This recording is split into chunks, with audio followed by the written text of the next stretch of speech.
Hello students, Professor Gray here, and in this lecture we need to talk about the atom.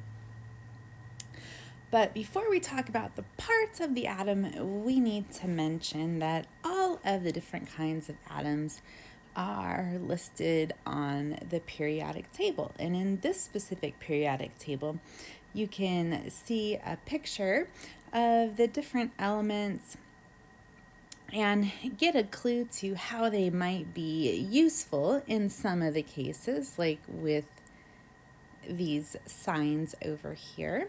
And let's see, right here, technetium looks like it is doing some kind of medical scan there. And let's see, what else have we got here? There's a lot of interesting things. What do we use in everyday real life? Copper. We put that in all kinds of wires because it's really good at conducting electricity. Titanium, we use that really strong metal. And then down here, there's pictures of people that the elements were named after, like Einstein and Mendeleev and fermium. And yeah, all right. So looking at the periodic table, what we might notice is that our different elements have different symbols. We touched on this in chapter 1, but let's talk about it a little bit more. So if you have a symbol that is a single letter, it's going to be capitalized, and you can see that with the first three right there. So carbon, nitrogen, and oxygen. And if you have a symbol that is two letters, what we have is that the first letter is a capital and the second letter is lowercase. And it's always like that. So chlorine is definitely big C, little l, and it's definitely not big C, big L. And your professor is not being picky if they mark you wrong on that. It is wrong. That can cause confusions in cases like this. So say we write big C, little o, which is cobalt, and somebody else writes big C, B, O, oh goodness, big C, little o, and they mean cobalt, but they're definitely not writing cobalt because big C, big O means what? Carbon monoxide. And cobalt and carbon monoxide are completely different beasts. So you really need to get this one right. Now, any of the elements that I mention in lecture or lab, you are responsible to know that atomic symbol and the name. If you're given the atomic symbol, you can give the name. If you're given the name, you can give the atomic symbol. Now, there's some other ones that aren't like carbon, nitrogen, and oxygen that are super famous and most of us already know. There's some that are kind of far down on the periodic table. One of them is uranium, so that's U. And that is all the way down here. We can see that, uranium. That's in our actinide series down there. Also, we've got CF. So CF is an element that's named after Nevada. Just kidding, that's californium.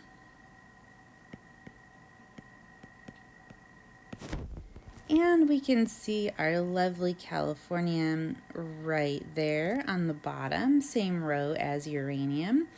And the next one we have is BK. So that one was named after Stanford. Just kidding, it was named after Berkeley. And usually my students don't understand that rivalry, but that's like UCLA versus USC for us. It's a rivalry. Okay, so that's berkelium, named after Berkeley. And MD, that one is also in the bottom row with berkelium and uranium and californium. That one is right there. That's mendelevium.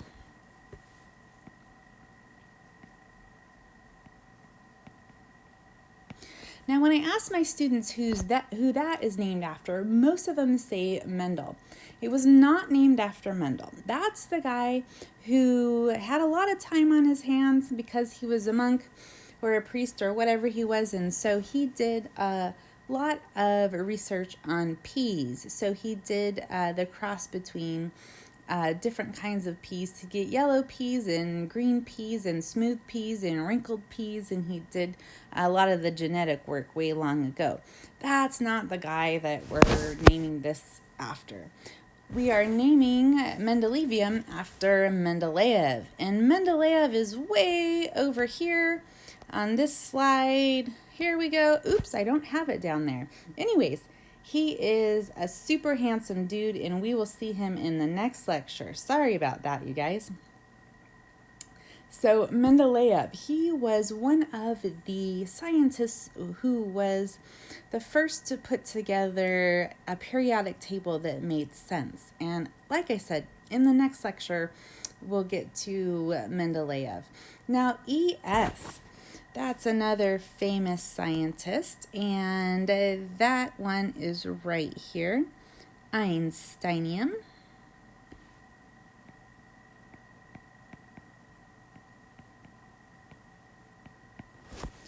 And who was that named after? Ha ha ha. Einstein, for sure. That one isn't tricky at all. Okay.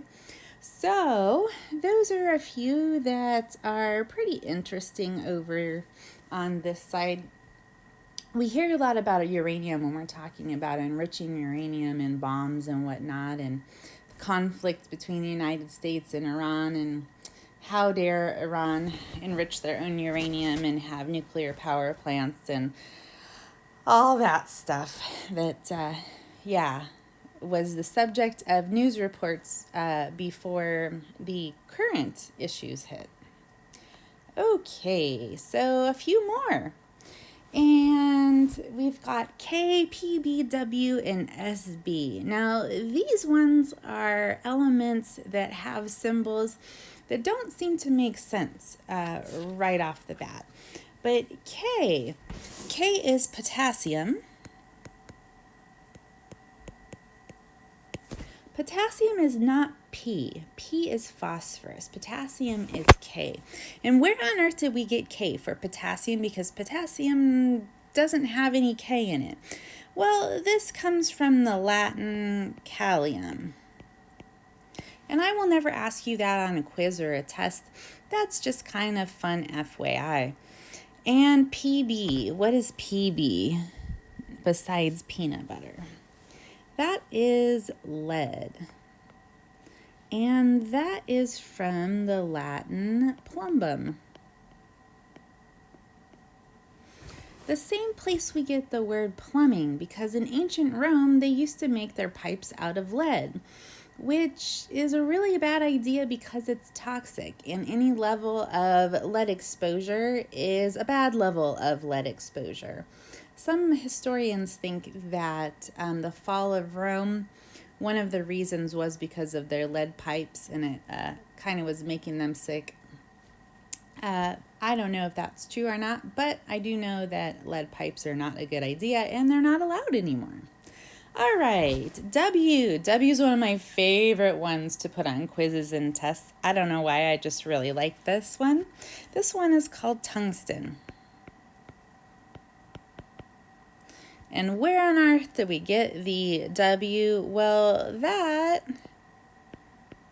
is from Wolfram, and that is German. So that's where we get W for the symbol for tungsten.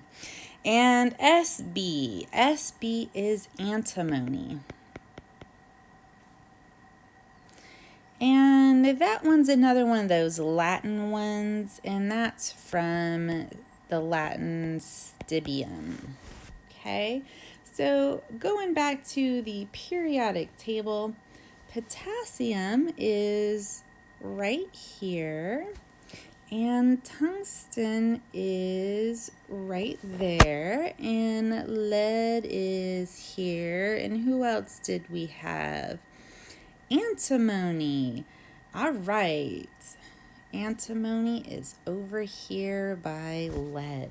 So those are some that have some funky symbols that aren't really intuitive, like carbon, nitrogen, or oxygen. And again, because we mentioned them, you guys need to know them. Okay, so on the right hand side of this slide, we've got some that look very similar, but they are in fact different, so you need to know the differences between these. Big C, little o, we already mentioned that one. That one is cobalt. It would make sense if that one is copper, but no, that one is cobalt. And Cu is what? That one is copper. And the Cu comes from another Latin source, so copper is referred to as cuprous or cupric, so that's where we get the U there. And then Cr is chromium. So you will have to know the difference between those three. And then the two on the bottom are very similar. Mg is what? Mg is magnesium. And Mn is manganese. Those are two that students get mixed up all the time. So make sure you know the difference between those two. Now, all of these elements, the smallest thing, the smallest particle, the smallest unit of matter that will exhibit the specific unique characteristics of each of these elements is the atom. So the definition for the atom there says pretty much what I just said. This is a basic unit of matter, and it's the smallest unit that still retains the chemical characteristics of that element. So an aluminum atom is metal, and it has certain density, conductivity, melting point, boiling point, etc., etc., etc. But if you go any smaller than that atom, then you don't have those specific characteristics anymore. Okay, and a carbon atom will have different characteristics, but whether you have one atom or two atom or 5 billion atoms, you're going to have the same characteristics. But if you break it down into smaller pieces, that carbon atom into smaller pieces, it will no longer have the characteristics of carbon. Okay. And what are those pieces of the carbon? Well, they are protons, neutrons, and electrons. And each of our different atoms, or the different elements, is going to have a different number of protons, neutrons, and electrons. Now, because protons, neutrons, and electrons make up atoms, and they're smaller than atoms, they are called subatomic particles. Sub meaning below or beneath. Okay. Now, atoms, what are they? What do they look like? We tend to think of atoms having that planetary orbital shape where the sun's in the middle and the planets have orbitals around them, but that's not really correct. What it actually is you have a dense central region. So this is the nucleus, and the nucleus is going to contain the protons and the neutrons, and this is super small and super dense. Right here it says 1 FM. That is 1 femtometer.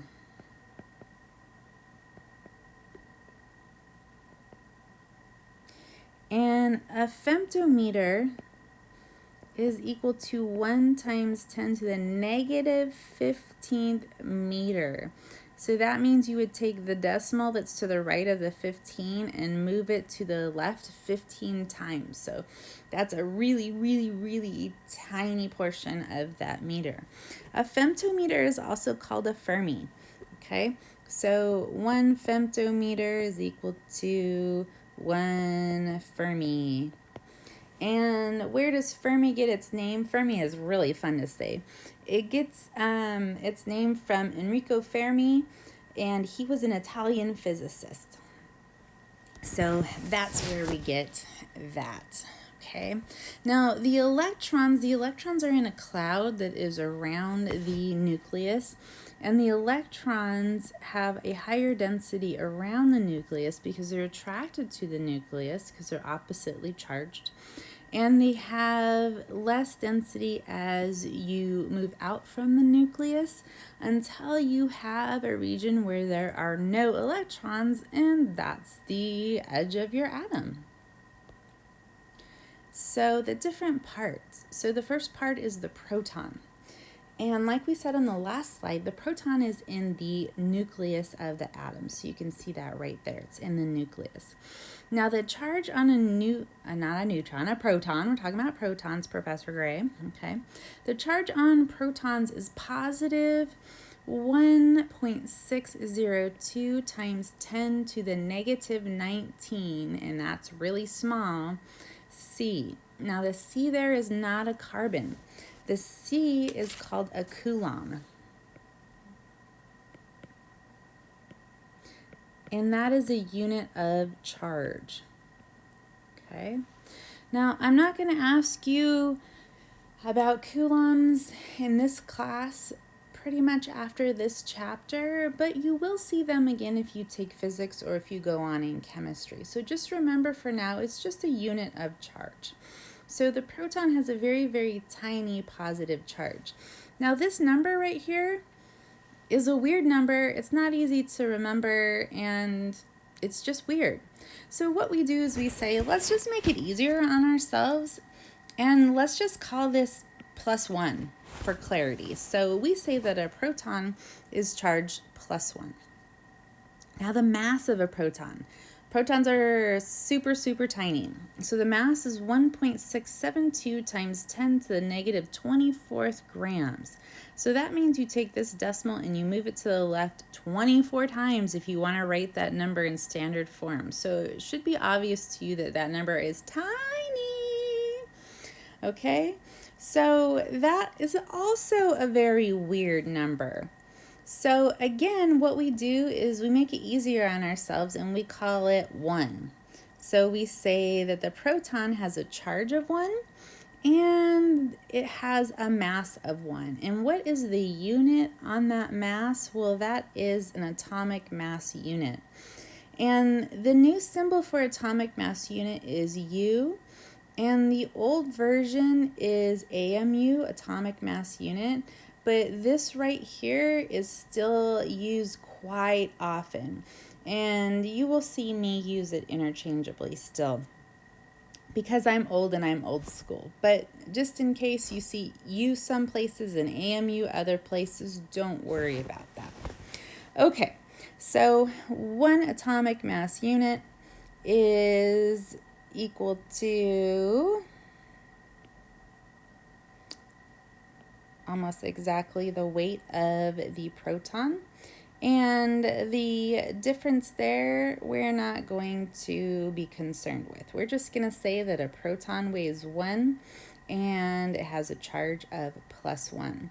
Now, if you want to worry about the slight difference, you can go ahead and go on to graduate school and be a physical chemist and do all kinds of calculations in the basement on computers, because that's where they put the physical chemists. And they put the organic chemists on the top of the building because they need to vent everything, and that's easiest if it's closest to the ceiling. Anyways, where did we get the atomic mass unit? Well, that's 1/12 the weight of a carbon-12 atom. And why did we stick the 12 on the end of that word carbon? Because there's different versions of carbon, and we'll get to that later. But anyways, that's where we get it. So the purpose of this slide is so that you know that the proton is in the nucleus. It has a charge of +1, and it has a mass of what? Of 1, okay? Now the neutron. The neutron is also in the nucleus. The neutron is also neutral. It has no charge, 0 coulombs, okay?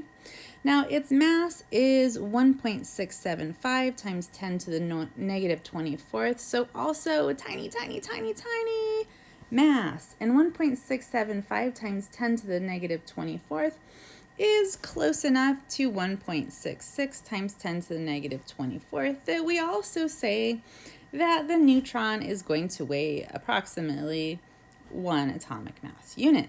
Okay, so the neutron is in the nucleus. It has a charge of 0 and it weighs what? 1. Okay, so proton in the nucleus, charge of +1, has a mass of 1 atomic mass unit. The neutron in the nucleus, a charge of 0, or it's neutral, and it has a mass of 1 atomic mass unit. Alrighty, moving on to the electron. The electron has a charge of minus 1.602 times 10 to the negative 19th Coulomb. And we make our lives easier also in this case, and we just say, let's just call that -1, okay?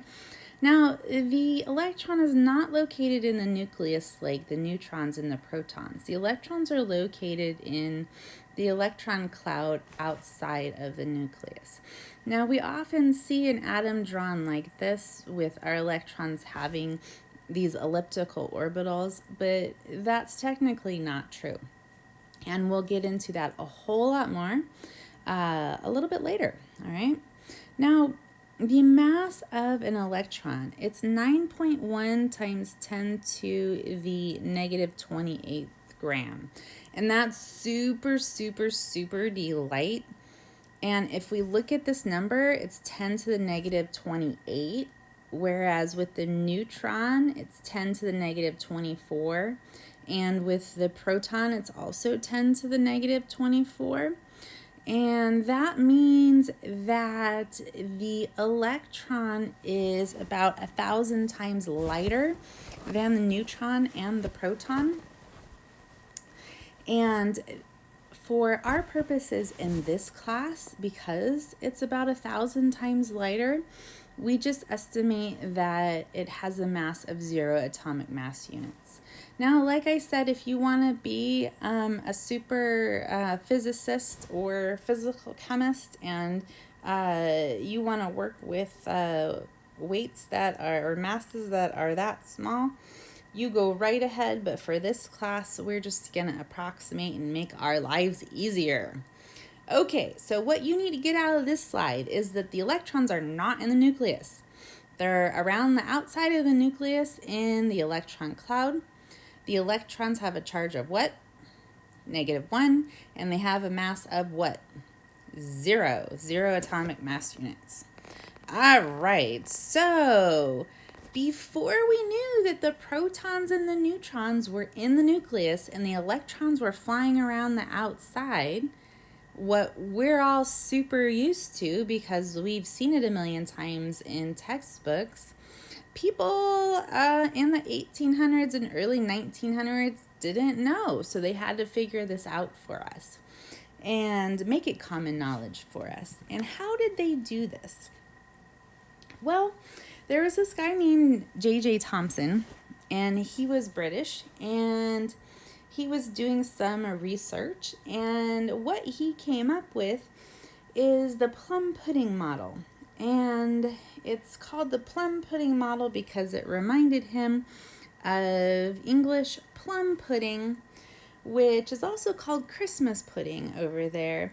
And it does not resemble Jell-O chocolate pudding that Americans know as pudding at all. What this stuff looks like is fruitcake. And the plums are not actually plums, they're raisins. But anyways, you can see how you got the little raisins or the little plums in there, and then there's a bunch of cakey looking stuff around it. And what he said is that in an atom, what you have is a bunch of this pudding or soup that's positively charged. Okay, so positively charged pudding. And the electrons were like the plums or the raisins in the plum pudding. they were distributed in this positively charged pudding. So that was the theory for a while of the structure of the atom and how the electrons and the positive charge were distributed. And then along came J.J. Thomson's student, Ernest Rutherford. And Ernest Rutherford wanted to do some experiments to prove J.J. Thomson's theory. And what he did was he got a radioactive source. And the literature says that he used radium. Okay, so we've got a radioactive source here.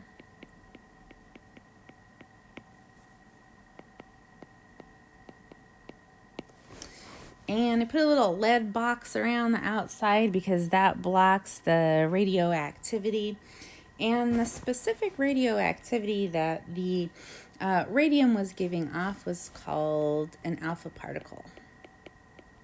And alpha particles are positively charged radiation.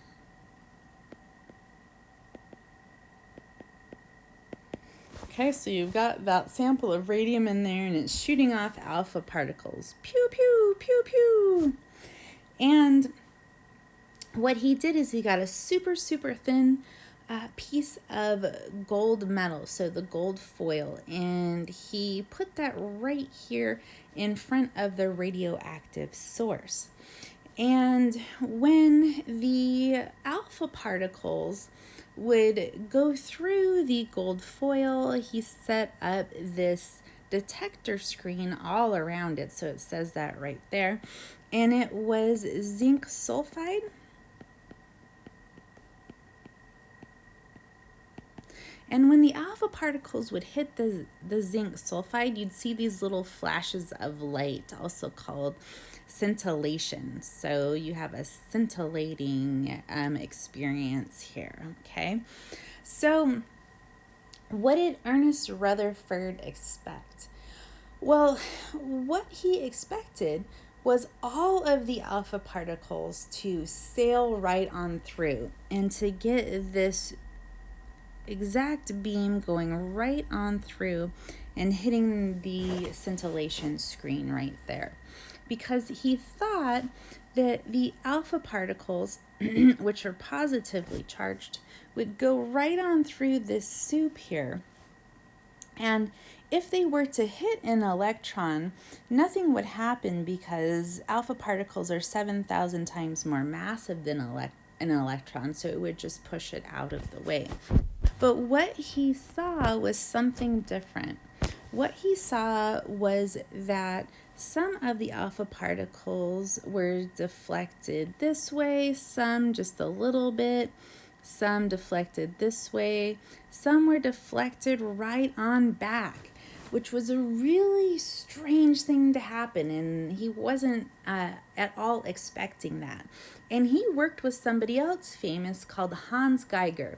And Hans Geiger has the Geiger counter named after him. And the Geiger counter is that famous little device that picks up radioactivity and makes that funny sound like, I can't do it really well, but you guys will see it when you do the nuclear chemistry experiment.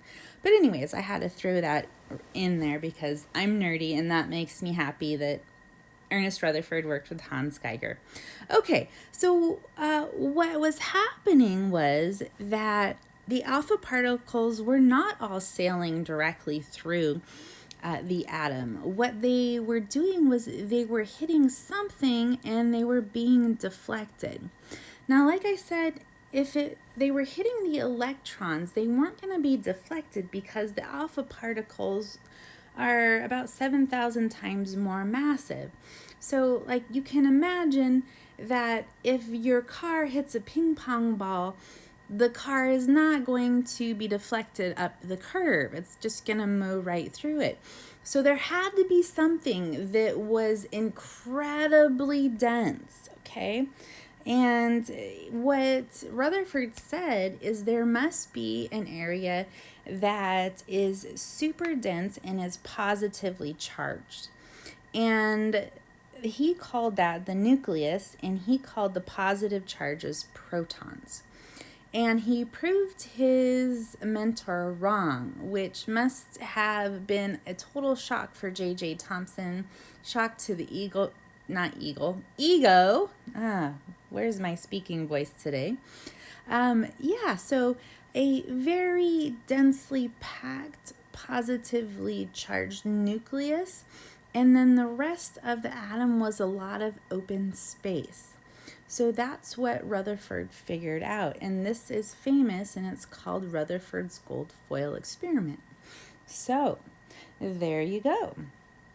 All right, so not all was lost for J.J. Thomson, because before Rutherford's gold foil experiment, J.J. Thomson also did a lot of work with electrons and made some really famous discoveries. So he did this little experiment with something called a cathode ray tube.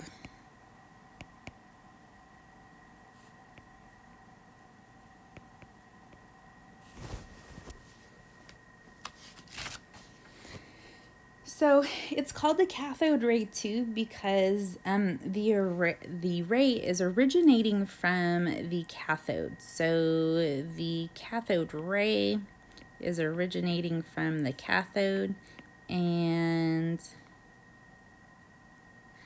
that is right there. And what's happening here is we hook this thing up to something that's going to give an electric current. So you have an electric current moving through here, and we called that a cathode ray back when J.J. Thomson was working with it. And it comes through here and it pulls whatever this is, because remember, he didn't know what it was at the time, towards the anode over here. And so we can see right here, this is the anode. And most books will show that the cathode and the anode are hooked up to a battery or some kind of high voltage device. So it'll be like this, and they're connected. Okay. And so we're pulling whatever this is through, and then we have positive electrodes right here and right here, and we have little slits that are going to narrow it and focus this beam of rays, particles right here. And it comes on through right here. And what Thomson had was he had electrically charged plates hooked up, and one of them was positive and one of them was negative. And what he found is that this ray, when it went through these two electrically charged plates, it would be attracted to the positively charged plate, and this would deflect the ray up at an angle towards the positively charged plate. So they didn't go right on through. Now, like with Rutherford's experiment, at the end here is a screen where when you get hits by whatever's hitting it, because we didn't know what they were at this point, you get a little glow. So it says the fluorescent sensitized screen, and down here it says a vacuum pump, because what he did was he hooked up a suction device there, and what he was trying to do was suck all of the gas molecules out of his cathode ray tube and create a vacuum. Now, not a vacuum like a Hoover or a Dyson, a vacuum meaning an absence of something, okay? Now, the original ray is going to come from the cathode ray, and later he would call the particles electrons, right? So we know that they're negatively charged because they're attracted to the positively charged plate. And what else on here? I think that's all I wanted to explain. So we knew that there was something negatively charged in the atoms, because you had this attraction to the positively charged plate. And whenever he switched up the sources of the cathode ray, he would get the same results. So that meant whatever this negatively charged stuff was that was in all of these samples was the same thing. So that was the evidence for the electrons. Now, the evidence for the neutrons would take another 20 years or so because we'd have to wait for James Chadwick to discover it. And I will let you wait until you take Chem 1A to go into this stuff a little bit better. Now, the next time we talk, we are going to take a look at the periodic table in more depth, and we will definitely see Mr. Mendeleev, the Russian chemist who, arranged one of the first periodic tables that made sense. And until then, have a good day, and I will see you in the next lecture. Bye-bye.